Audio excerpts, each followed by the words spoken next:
Hello students, आज हम लोग करने जा रहे हैं लिटरेरी मूवमेंट्स, पोएटिक मूवमेंट, जितने भी हमारे बिगिनिंग टू एंड, हमारे पोस्ट मॉडर्न तक के जितने भी लिटरेरी मूवमेंट्स है, आज हम वो करेंगे। हालांकि मैंने कुछ एक पोएटिक मूवमेंट्स आप लोगों को ब्रिटिश लिटरेचर के साथ-साथ बताए हैं, लेकिन फिर भी just because we are doing poetic movements, so let's start from the very beginning, जहां पे हमारा फर्स्ट पोएटिक मूवमेंट आता है। हम उसी मूवमेंट से स्टार्ट करके मैं आपको छोटा छोटा ब्रीफ देती जाऊंगी, सो दैट जब भी आप इसको पढ़ेंगे आपको समझ में इजीली आ जाएगा। उनके एसोसिएटेड राइटर्स भी मैं आपको बताती चली जाऊंगी, ठीक है। तो यहाँ पे पोएटिक मूवमेंट्स के लिए हम लोग लिखेंगे poetic movements from beginning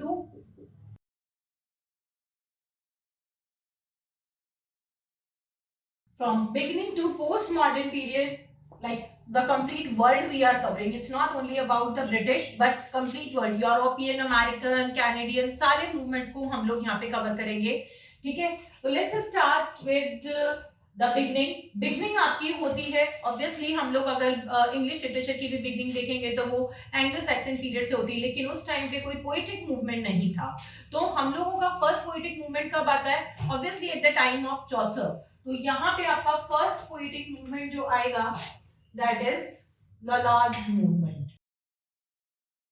Lollard's movement 14th century का है, and this movement belonged to a very important writer, very important character, that is John Whitefield. What is the tendency of this movement? Religious,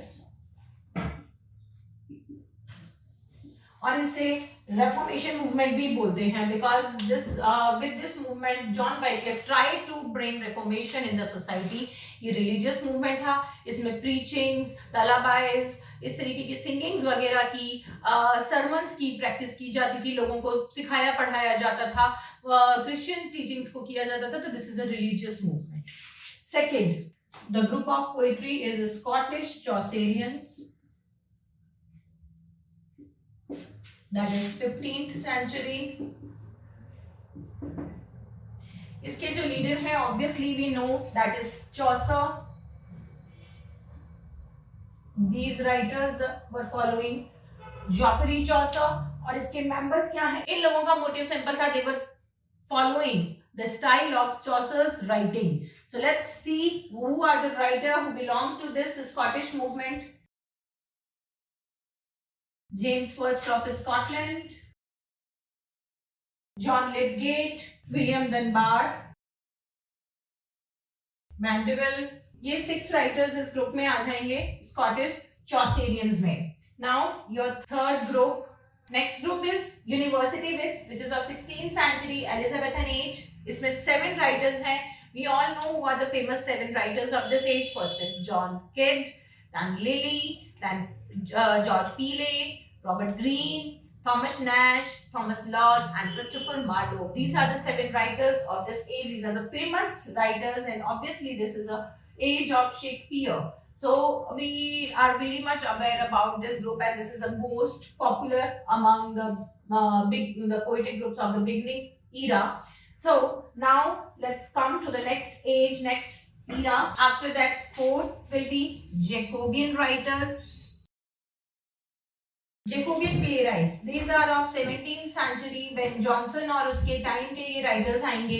इसके अंदर काफी सारे आपके writers आ जाते हैं, Ben Jonson, Webster, York Chapman, decker, Ford, Fletcher, ये सारे writers आपके जैकोबियन प्लेराइट्स के अंदर आ जाते हैं। ये 17th सेंचुरी और 17th सेंचुरी के काफी सारे पोएटिक ग्रुप्स हैं जो हमें यहाँ पे देखने हैं। तो इसमें 3 ग्रुप 4 ग्रुप आपके पोएटिक केवल 17th सेंचुरी के आ जाते हैं। नेक्स्ट 17th सेंचुरी का ही ग्रुप आएगा Caroline group, which is also known as Cavalier, because हम इसको इनके जेम्स वन ऑफ इंग्लैंड के बेटे चार्ल्स वन से स्टार्ट करते हैं। That is Cavalier poets, again 17th century, and this is a group of 4 poets, Lovelace, Suckling, Robert Herrick, ये इसके अंदर जो है पोएट्स आते हैं। You can find it easily, मैंने आपको कैरोलाइन पोएट्स भी करवा रखे हैं, आप उसमें वो ग्रुप के अंदर देख सकते हो। स्पेशली इसके ऊपर पूरा वीडियो है, कैरोलाइन के ऊपर, जैकोबियन के ऊपर, यूनिवर्सिटी विट्स के ऊपर। You can find those writers in detail even in my videos. So then your 6th poetic group will be metaphysical poets, that also belongs to 17th century, and this is a group of 5 to 6 writers, जिसमें main आपके जो lead writer हैं that is John Donne. He started this style of writing and it end with Andrew Marvell. तो यहाँ पे आपके Cowley, Herbert, this John Donne, Andrew Marvell, ये 5 writers 6 writers इसके अंदर आते हैं. स्पेशली 5 ही राइटर्स हैं जो इसमें आते हैं. This is called metaphysical poet. Their writing style was very different from the other writers, so we will consider them in a group of 17th century, and the most it's like creative writers are of the complete century were metaphysical poets. So let me rub this and I will start with another writers. Now next, after 7 groups, let's start with the 8th. 8th group is your Grub Street writers. Grub Street writers are also known as Miltonic writers. These are the writers who were following the writing style of Milton and were stealing the works of Milton. They were copying the works of Milton. इनको Miltonic writers भी कहा जाता है. अपने benefit के लिए ये लोग मिल्टन की राइटिंग्स को यूज कर रहे थे. मिल्टन की राइटिंग्स को ये लोग स्टील करके अपने नाम से पब्लिश करा रहे थे. तो they were also known as Miltonic writers. ये भी आपके 17th सेंचुरी के राइटर्स हैं. Now next after that is restoration comedians. Restoration comedians ये भी 17th सेंचुरी राइटर हैं. इसके अंदर काफी लॉन्ग लिस्ट आ जाती है which started from John Dryden. और ये जो आपके राइटर्स हैं रेस्टोरेशन कॉमेडियन जो 17th सेंचुरी के हैं, this is also known as comedy of sentiment, manners and sentiments. This is your 9th group. Now your next group. और यहाँ रेस्टोरेशन के बाद आपके पोएटिक ग्रुप के साथ क्लब्स भी स्टार्ट हो जाते हैं. क्लब्स भी यहाँ पर इसी तरीके के पोएटिक ग्रुप्स में आएंगे जिसमें आपके ऑगस्टन ईरा के राइटर्स आ जाते हैं. तो that is 4 wheels of prose writing. Now this is 18th century group of prose writing. इनके अंदर आपके 4 राइटर्स आते हैं and these 4 writers are Samuel Richardson, Laurence Sterne, Smollett and Henry Fielding. ये 4 आपके राइटर है. Tobias Smollett, Richardson, Laurence Sterne. ये 4 आपके 4 व्हील्स ऑफ राइटिंग है जो कि यहाँ से 18th सेंचुरी लिटरेचर आपका स्टार्ट होता है. Now the next in the row is your next the Spectator Club. That is a club which the people, the member of this club was basically writing essays.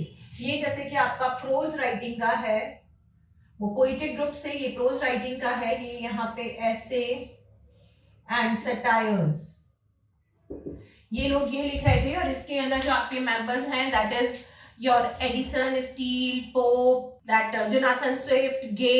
इस तरीके के ये writers हैं who were using the pseudonym Mr. Spectator. Next in the row Kit cat Club. ये भी 18th century का है. This is also a club of prose writers, satire writers. ये भी इन्हीं का ही ग्रुप है. किट कैट क्लब क्लबिंग्स होती थी उस टाइम पे. कैफे हाउसेस के अंदर बैठ के ये लोग अपनी मीटिंग्स करते थे. They used to decide the topics for the writing. So this is a Kit cat club. And also similar way there is another group that is Scriblerus club. Scriblerus club almost इनके members same होते थे, लेकिन Thomas Parnell, Watson, temple ये सब भी इनके members थे. वो the patterns of this prominent writer like Addison, Steele, Jonathan Swift. इन सबके पेटर्न होते थे and they used to give them the guidelines कि क्या लिखना है, कैसे लिखना है. वो इनको गाइडलाइंस दिया करते थे. आफ्टर दैट इसी ग्रुप के अंदर आपका नेक्स्ट आ जाएगा Kit Kat club, Scriblerus club, Spectator club के साथ नेक्स्ट जो बहुत ही प्रोमिनेंट पोएटिक ग्रुप है that is graveyard school of poetry. ये भी आपका 18th सेंचुरी का पोएटिक ग्रुप है जिसको इसका नाम, the name of the school is given by the poetry the Grave by Robert Blair. Robert Blair की पोइट्री थी द ग्रेव, वहीं से इसका नाम ग्रेवयार्ड स्कूल ऑफ पोइट्री हुआ है। And there is a long list of the member of this poetic group. इसके अंदर लगभग 10-12 मेंबर हैं, जिसमें Thomas Gray, Burns, Cowley, Cowper, Chatterton, आपका क्रिस्टोफर स्मार्ट, एडवर्ड यंग, इस तरीके के बहुत सारे राइटर्स, कॉलिंस, काफी सारे राइटर्स इसके अंदर आ जाते हैं। लगभग 10 राइटर्स के करीब इसमें है जो कि ग्रेवयार्ड स्कूल ऑफ पोइट्री से एसोसिएटेड है, which is also of the 18th century poetic group. Now 18th century के 4 ग्रुप हम लोग अभी तक कर चुके हैं और अभी 2 ग्रुप यहाँ पे और होंगे। तो what are the names of those groups? Now they are not poetic group, so 15th will be comedy of anti sentimentality. ये जो ग्रुप है this is also of 18th century, but this is a group of dramatists. ये dramatist का group है, इसके अंदर Richard Sheridan, Oliver Goldsmith, आपका doctor Johnson, ये सारे इसके अंदर एंटी सेंटिमेंटालिटी के अंदर आते हैं। They were writing the poetries and dramas about the shallowness, superficiality of 18th century. They were talking about the people who doesn't have any kind of sentiment toward the society, but they are basically searching for their own goodwill. They were searching for their benefits कि हमें किस चीज में क्या profit हो जाएगा। वहां पे कोई इमोशंस शो नहीं कर रहा है, इसीलिए इसको एज ऑफ एंटी सेंटिमेंटालिटी कहा गया है, कॉमेडी ऑफ एंटी सेंटिमेंटालिटी कहा गया है। इसी के साथ जो लास्ट ग्रुप है जो इसी में आएगा, that will be Gothic and horror fiction.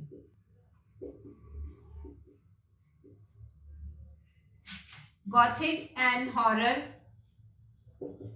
Fiction, ये आपका 18th सेंचुरी का प्रोज राइटिंग का ग्रुप है।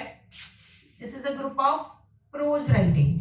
प्रोज राइटिंग का ये ग्रुप है। इसके अंदर जो आपके राइटर्स आते हैं, Ann Radcliffe, Horace Walpole, Matthew Lewis, other writers, Radcliffe मैंने बताया ही है। इसी तरीके के आपके ये 4 राइटर्स हैं, फ्रांसिस बर्ने वगैरह जो इसके अंदर आएंगे। They were writing the proses which were gothic and horrorsome in nature।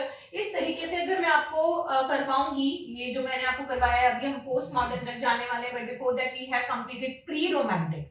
हमने प्री रोमांटिक तक के 16 ग्रुप्स अभी तक पोएटिक देखे हैं, पोएटिक या आप इनको लिटरेरी मूवमेंट भी बोल सकते हो। ये जो ग्रुप्स हमने देखे हैं, ये भी तक हमने 16 देखे हैं, but almost they are 40+ in numbers. अगर हम वर्ल्ड लिटरेचर पे जाएंगे तो ये 40+ है। आज मैं आपको भी ये 16 ग्रुप्स करवा रही हूँ इस वीडियो में। In my next video you will get another 16-17 group of poetry. तो आगे हमारे इसी वीडियोस को, इसी प्लेलिस्ट को आप सब्सक्राइब करके रखिए। कॉन्टिन्यूएशन के अंदर आपको सारे poetic movement and groups throughout the world literature के मैं सारे ग्रुप्स इसमें आपको करवाऊंगी। So stay tuned, stay blessed, thank you so much.